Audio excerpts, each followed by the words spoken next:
So first of all, welcome. My name is Ray Pointer. The State of Artificial Intelligence in Insights and Research, April 2024. Let's just have a quick look at the context. This was from a survey circulated to the NewMR contacts around the world. So that, of course, is a facilitation, but it's also a source of bias. We've got the responses from 442 people. All the countries coloured in blue there contributed some data to it from quite a tight time band. It was all collected between the 21st of March and the 7th of April. What does that mean? Well, it's clearly not a representative sample. First of all, everybody in here has been able to respond to the survey in English.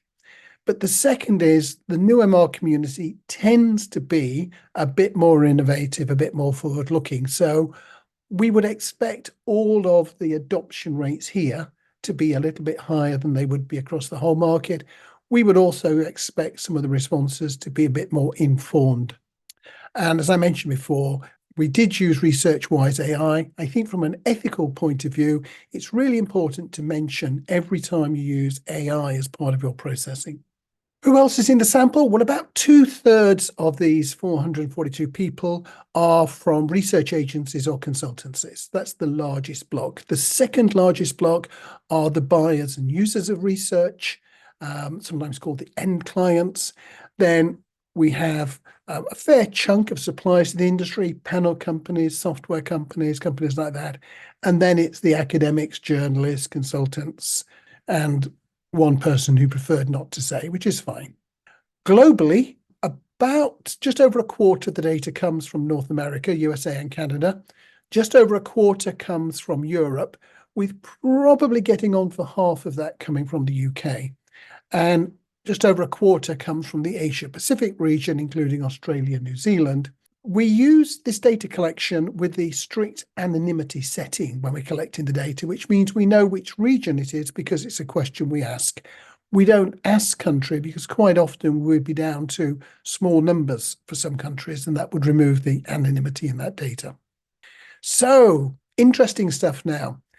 What are people doing at the moment? And almost 80% of the people we spoke to are doing something with artificial intelligence, which is massive. That's ahead of most industries that I look at outside of research and insights. Just over 40% are using it for live projects, and just over a third are piloting and testing it. So I think that is really encouraging, a lot of activity going on. And when I look at that 3% other, most of them honestly are doing things that I would call piloting or testing. I can split the data and have a look at, is there a difference between the two largest groups, the agencies and the research buyers? And predominantly, I would say no. Maybe the research agencies are using it slightly more. It's right on the border of statistically significant. But given the nature of this sample, I'm not going to hang myself on the value of statistical significance. I think overall, we're seeing the pattern is pretty similar. Maybe the research buyers in general are slightly slower to adopt, but not much, even if that is true. If we look at it by those three big regions, again, overwhelmingly, we see a similar pattern. Perhaps people in North America are less likely to say that they're not doing anything at all, but otherwise really quite a similar pattern globally. This is artificial intelligence is being adopted right around the world by lots of people. Is it being adopted by 44% in Europe? No, it's going to be lower than 44%, but it's going to be a lot. The next thing we asked people to do was an open-ended question. And if they said, yes, we're using it for live projects, please describe the way you are using artificial intelligence. And then we asked ResearchWise to code that into themes. The biggest theme, about a third of all the comments, related to qualitative analysis, then survey design and questionnaire development, and then text analytics. And when I looked at the actual verbatims to see what the difference between text analytics and qualitative, text was much more about turning text into numbers, whereas the qualitative analysis was more about trying to find meaning from the data. Then we get pretty small, but interesting nevertheless, synthetic data. 8% of people are using it for live projects. Secondary research and insights, so using it to go through data, to pull it back, to find information. We asked a similar question to the people who said they were piloting artificial intelligence. And amongst those, data collection and analysis came near the top. So as well as analysis, that was things like chatbots for data collection. Then qualitative analysis, very similar to the people using it for live. Questionnaire design, very similar for people using it live. Then explicitly using it in testing and experimentation, but also some language processing and translation. So the people who are testing it are pretty similar to the people who are using it for live projects, but there is a little bit more test and query going on within that. So that seems pretty sensible. We then asked the question, are you familiar with the term synthetic data in the context of insights and research? And amongst this group of people, 50% said yes. Now, remember, I write articles on synthetic data, so that's going to boost some of these numbers as well. 28% say yes to some extent, and just over a fifth are saying, no, I'm not familiar with that term. So we then started to dig into what does it mean? And this generated quite a complex process for getting an understanding of what the people who had some understanding or a complete understanding of synthetic data meant by the term. So I put together a sort of framework to help explain synthetic data. And it tends to be one of two things, first of all.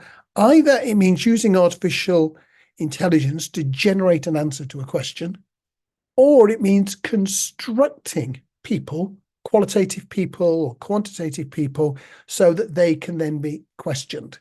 So we might call these virtual respondents, for example. The answers are generated from one of three ways. Either whether you're doing just direct answers to questions like in the top category. So we might say, what might young men in Chicago ask, say, if asked the following question about brands of beer when watching ice hockey? That would be how we might tackle the top one. And the second one would be, please create a set of young men who come from Chicago who like following ice hockey. So there are three ways that people are going about it. The first is using what is already in. Let's imagine you're using Gemini. Then all the information that's in Gemini can be used to generate these constructor participants, or it can be to give you hypothetical answers based on what's happening in that category. Or there are people who are using first-party data. So I've collected 1,000 interviews, but I want it to behave as if it was 10,000 interviews. In my 1,000 interviews, sorry, I've only got 15 people who are young male urban livers, and I want to behave like a sample of 50. So I'm going to use techniques that will create more people from the first-party data.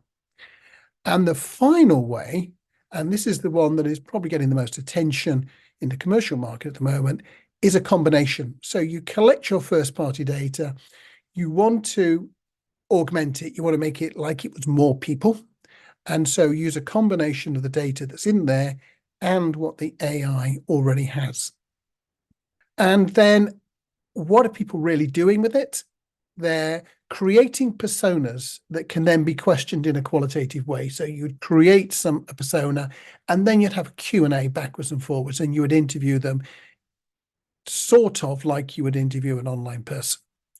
Or create a quant data set that can then be analyzed conventionally, or we're augmenting data sets. So where you have enough data, you don't add anything in, but where you're a bit thin on data, you increase it using these techniques. And this is being done with both qual and quant.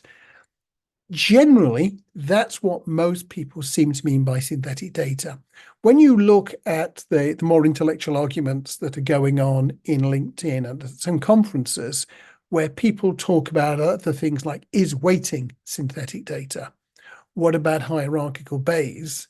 All of those are valid discussions, but they're not where the market is. The market is really thinking about artificial people answering questions, either totally artificially or in combination with real data. So I then had a look at this information, and there are three different mindsets at play with synthetic data. So this is the most typical, and this is an actual verbatim from the study, from that typical archetype. Data that is created by AI or with the use of algorithms to mimic real-world data for the purpose of analysis or simulation where actual data is not available or cannot be used. So that's like the midpoint of what people mean. The negative, and I think this one was probably from somebody in the UK looking at the language, mostly bollocks. The shallow simulations offered by what is termed synthetic data really capture the nuanced complexities of real-world scenarios, and this is quite a common misgiving. And then the positive.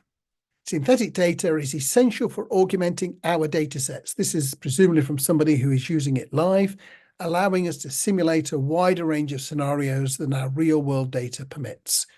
So we have these three mindsets: the general, the negative, and the positive. And I asked this question to everybody: is synthetic data likely to be a good or a bad thing? I didn't ask it to everybody. We didn't ask it to the 20% who'd never heard of synthetic data. So amongst everybody else, is it likely to be a good or a bad thing?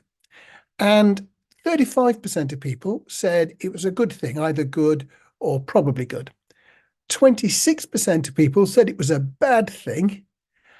And as you can see, 25% are in the middle saying it's, 22% in the middle saying neither good nor bad. But when I opened up the other box, the 15%, most of them criticized my survey construction explicitly or implicitly by saying it was both a good thing and a bad thing. So those three archetypes I showed you on the previous page all represent something like a third of the opinion at the moment. We have about a third who think it's going to be good, a third who think it's going to be bad, and a third who have a mixed view about it. So there is no orthodox view. There is even no majority view about what synthetic data is likely to do and be. The final question we asked people was to look ahead 2 years and to say, what sort of impact do you think AI will have on research and insights? And this broke really just into two categories. It was capable of extracting lots of themes, but when you really looked at it, it was two categories. One is it's going to enhance efficiency, enhance analysis, enhance creativity. And this was a majority view. And here are some examples of what people actually said. AI is unlocking the power of vast text data sets, enabling us to uncover insights that were once buried under the sheer volume of information. Or thanks to AI, researchers can now focus on crafting more compelling stories with rich media presentations that bring data to life in ways we've never seen before. And the final one, the efficiency of AI brings us to the table. It is a game changer. The efficiency that AI brings to the table is a game changer. Smaller sample sizes, quicker insights, and lower costs while elevating the standard of our work. So that's all in the positive category. A minority talked about what we're going to be like in 2 years in terms of losses, changes, and risks.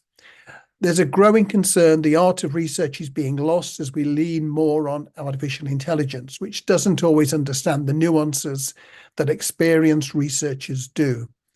While AI offers many benefits, we can't ignore the risks. Subtle errors and biases in AI can lead to significant missteps in our strategies and decisions. And finally more and more marketers are bypassing agencies to run their own AI-driven research projects, but they're often overlooking the importance of quality and depth in the process. So pulling all of that together into a big picture, and if you're very good eyes, you might just see in the top right, I've added a comment, which I now do on all of my AI-generated features, that this one was created by chatbot in April 2024. AI is here. and it's global. This is not something that's on its way. It has already started.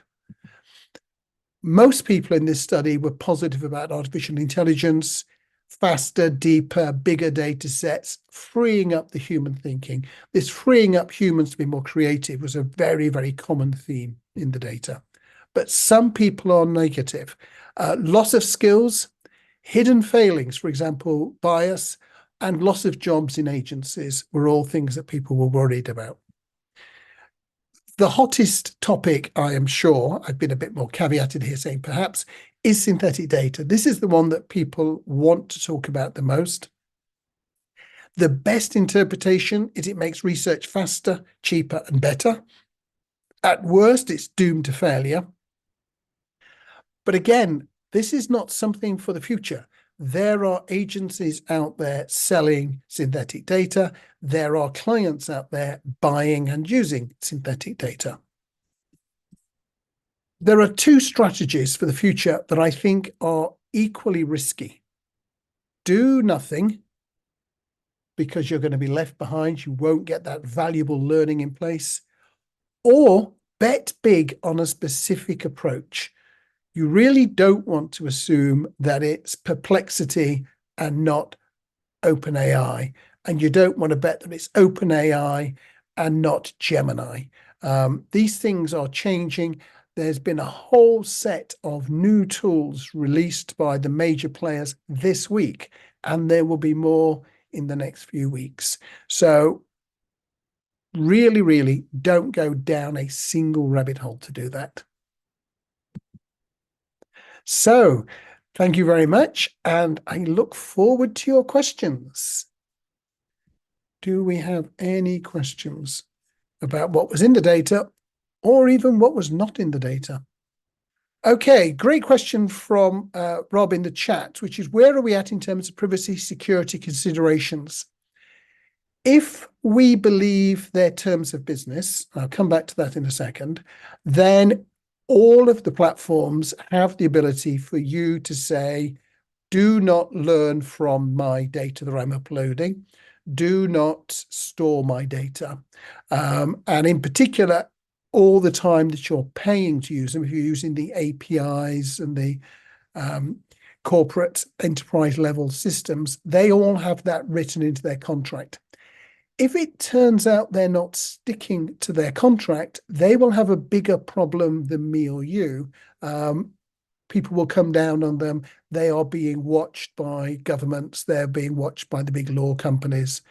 So I think if you take sufficient care, you shouldn't need to worry too much about privacy and security. One caveat to that is I have got some clients who say, never upload my data. I tell them about the security things. They say, that's fine. My legal department has told me we can't do it. And then, of course, we do. We obey that. We don't upload the data. So I'll come to one of the questions in the Q&A in a moment, and we'll take the ones in chat first. So a simple question there. Which ones did I use Research AI for? So all of the simple tables that you saw and cross-tabbing the regions by the responses, did that all in Research AI. All of the themes for how are people using it at the moment and what are they piloting, did all of that in Research AI with a little bit of cross-checking. When I used it for what do people mean by synthetic data, it generated themes, but they weren't as useful because I needed to do this multiple step architecture. So what ResearchWise AI found for me enabled me to be more productive in doing a different sort of analysis. And the same was true for the how is research going to look like in 2 years. It produced several themes, but when I looked at the themes, they were quite overlapping. So I then got a sense of what was going on. And really, there's just two pictures. One is that it's optimistic because of A, B, and C. And one is negative because of X, Y, and Z. And those were the places then when I drifted away. I also did a lot of cross-referencing just to make sure that was right. Is there any anticipation from experts that government regulations could limit the way synthetic data is generated? There's a lot of interest in government regulations, but actually synthetic data is about the least, except if it crossed over into fakes and deep fakes. So we are likely to see things like the providers of the platforms having to tell you what their training data was and having to indicate why there was no bias in that training data. So that's likely to happen there. Copyright issues are likely to occur. There's going to be a lot of pressure on any form of biometrics. So facial recognition, facial coding, eye tracking are all going to be caught up in it. But funnily enough, synthetic data isn't one that I've seen the regulators talk about much at this stage. There will be phrases and language that we should be putting in. Ray, would you like to repeat the question for those that don't know which one you're answering? Oh, sorry. Yes, good point. Sorry, this is in the chat. Is there language we should be adding, statements of work and the service agreements related to the use of AI in research? Am I seeing any consensus? No, but it's a really important topic. If you are using AI, you should be declaring that. One of the interesting points that will come out is, do you as a supplier of a service want to be able to use any of this material for training? If so, are you willing to offer the client a cheaper price so that they might be inclined to say yes? And I think that is an interesting way of looking at it. So I'm going to jump to the Q&A tool, and then we will come back to the chat. In the Q&A, we've got a question. How are we thinking about the role of AI for qualitative analysis, specifically its strengths and weaknesses? Its strength is volume. That is the biggest strength it has over everything else. If I've got, as I'm going to be showing you a little example, sorry, not today. But for example, if I've got one focus group transcript, I've got 18 pages of transcript, I will do that almost as fast manually, and it will be better than if I do that with automation. But if I've got 20 focus groups from 5 countries, it will be faster to do it with AI and actually probably better, because I will be able to ask questions like, which of the groups behave differently? Who were the opinion leaders in each group, and what impact did they have on the groups? And those sort of questions will come through. We are already seeing quite a lot of AI using qualitative analysis. Its limitation is it doesn't know what you know, so it answers the questions you ask it. Whereas if you do the qualitative, you've probably done hundreds or thousands of other focus groups, depth interviews, and you're using all of those, and you know more about the client. Another question in the Q&A, what is your perspective on the maturity of the synthetic data suppliers already on the market? We're seeing a lot of big promises around and what can be delivered. I think some of them, the ones that have been doing it more than 3 or 4 years ago, so a lot of these techniques for using, creating synthetic data as augmented data have been around for a long time. And I would be more confident about them than I would be around the general use. It's quite clear that in some situations, synthetic data works, and it is quite clear in some situations, it does not work. I would not want to try to track the Biden-Trump presidential election using synthetic data that was collected now or last year or the year before, because it's going to be so dynamic. One last question in the Q&A. Do we know how these tools are being trained, how reliable they are in market research, as well as how ethical they are?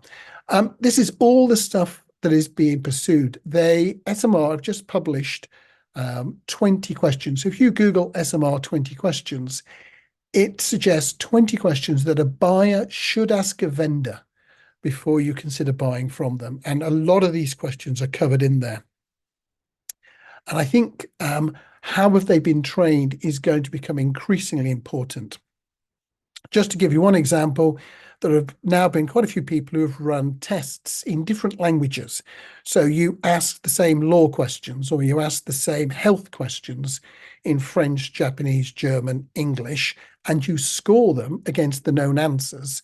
It gets more of them right in English than it does in the other languages. It does quite well in all the languages, but it is better in English, which is one of the key biases underneath it. So I can't live in the chat. Can I provide a link to the 20 questions article? If somebody could Google it for me now and paste it into chat, that would be great. If you simply Google SMR 20 AI questions, thank you very much, Dan. So AI bias in using AI. I think a lot of us have seen bias in different things. It tends to be, if you use OpenAI or Google, it tends to be a little bit more guardrailed and less likely to be unhappy. Somebody I know was publishing a paper and he commented that they had the phrase in there that to do this would be suicide, for a business to do this would be suicide.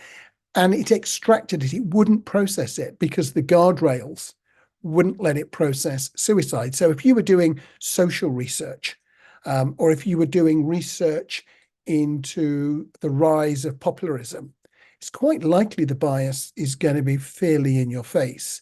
There is another question which people are worried about. Evidently, something like 50% of all the images on the internet were constructed by algorithms, software. They're not photographs, which means that a lot of the AI is learning as an input stuff which was not human input. So that again is going to generate some questions.